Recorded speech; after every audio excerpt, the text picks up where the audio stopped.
Hello guys, in this video we are going to discuss about the Dieckmann condensation reaction. It is basically the intramolecular Claisen condensation reaction. So in case of Claisen reaction, we all know that two ester molecules undergoes condensation reaction in presence of a strong base like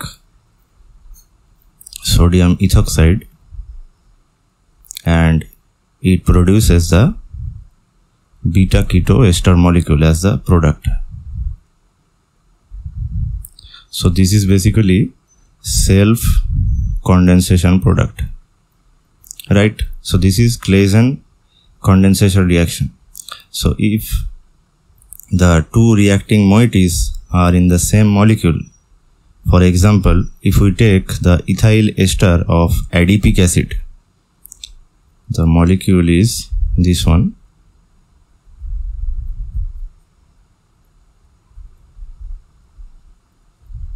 and then we perform the same reaction, that is by treating it with sodium ethoxide, then the cyclic beta keto ester actually obtained. So this is the alpha carbon and this is the beta carbon. So here also this is alpha, this is beta. So in this case the acyclic beta keto ester was obtained in case of Claisen reaction.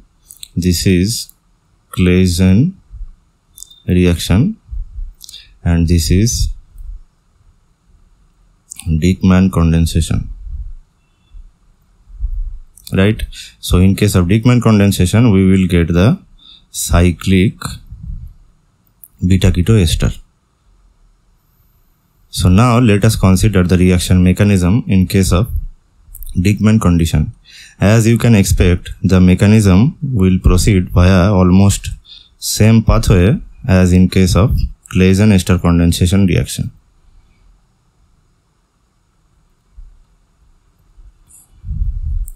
Since this diester is actually symmetrical in nature, so if you treat this with sodium ethoxide, then it can either abstract alpha hydrogen from this CH2 group or it can abstract from this CH2 group. It does not matter because abstraction of either of these two acidic hydrogen will give rise to the same enolate anion. So if we consider this enolate,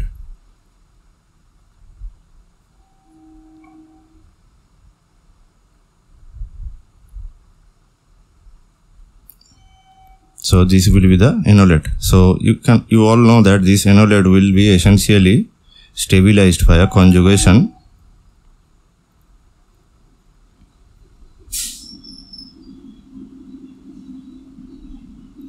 So this will be the actual enolate after conjugation. So it will then undergo an intramolecular Claisen reaction. That is, after forming this carbon-oxygen double bond again, this carbon-carbon double bond will break and this time it will attack the other carbonyl center of this molecule. And this will form a cyclic intermediate.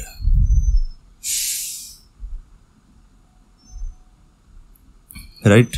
So here is 1, 2, 3, 4, 5. 1, 2, 3, 4, 5. So basically it is a 5-membered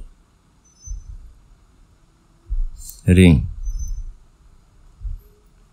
Then this O- will again form the carbon-oxygen double bond and this OET will leave from the system.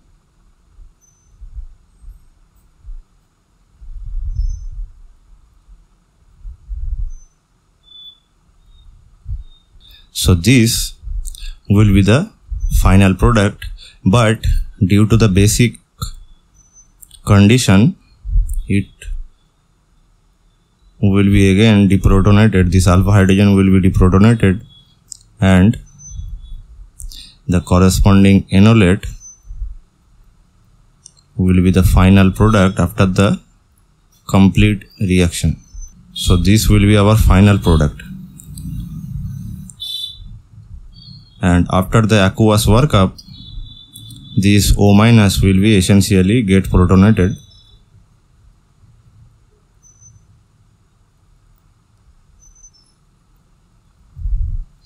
and it will form the corresponding enol. This enol will be immediately tautomerized and the corresponding cyclic beta keto ester will be formed. So this is the complete mechanism of Dieckmann cyclization. So this intermediate which forms after the Dieckmann reaction is essentially proven to be formed during the reaction by the treatment of methyl iodide after the reaction is complete without performing the aqueous workup step. If we directly add methyl iodide into the reaction mixture, then this enol will basically attack this methyl iodide in a SN2 mode, and iodide will leave from the system, which will result in the formation of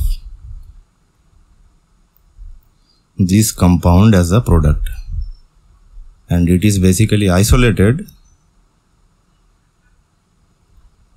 which essentially proves the mechanism of Dieckmann reaction. Another interesting thing is that you can essentially convert this beta keto ester into the corresponding symmetrical ketone by simply performing a base catalyzed hydrolysis and then treatment with HCl and heat. Basically, after hydrolysis, this ester group is essentially converted into the corresponding carboxylate anion, and then HCl actually protonates this carboxylate and the corresponding carboxylic acid is obtained, which on heat treatment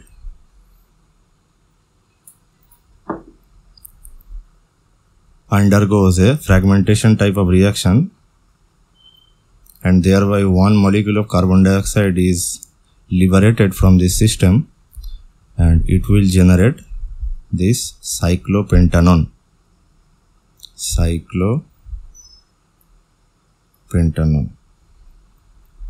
Right, so we can also get this type of cyclic ketones from the final product of Dieckmann cyclization reaction. Another synthetic application of Dieckmann reaction is that if you treat this free amine, that is a primary amine, 1 degree amine, with 2 equivalents of ethyl acrylate, 2 equivalent,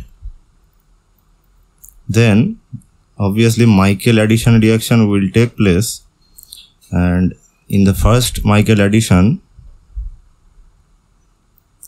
the product will be this one, 1,4 addition obviously will take place, and this molecule again, since it has another hydrogen atom, so it will again undergo another step of Michael addition reaction, and then it will form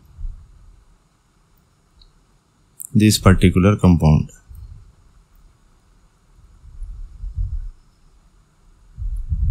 So now you can see that it has the characteristics to undergo Dieckmann cyclization.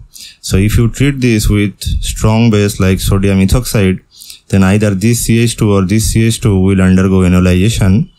So suppose this CH2 is actually undergoing enolization, then the base will abstract this and this will form the enolate in the system,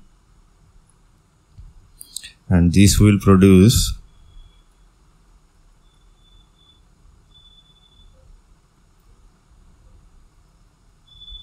this enolate ion as the intermediate, and then it will obviously undergo a intramolecular Claisen reaction.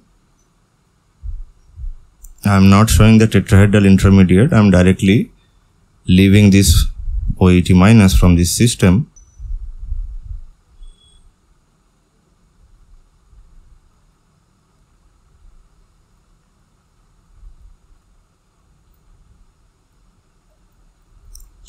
And then we can simply convert it into the corresponding cyclic ketone by simple base catalyzed hydrolysis of this ester group and then acidifying it followed by heat treatment, and it will give the corresponding cyclic ketone which is symmetrical. So it can be used for further transformations. So this is it. So our discussion on the Dieckmann cyclization and its complete mechanism is done. I hope that this video helped you. So if you like this video, then please subscribe to this channel. See you in the next video. Thank you for watching this video.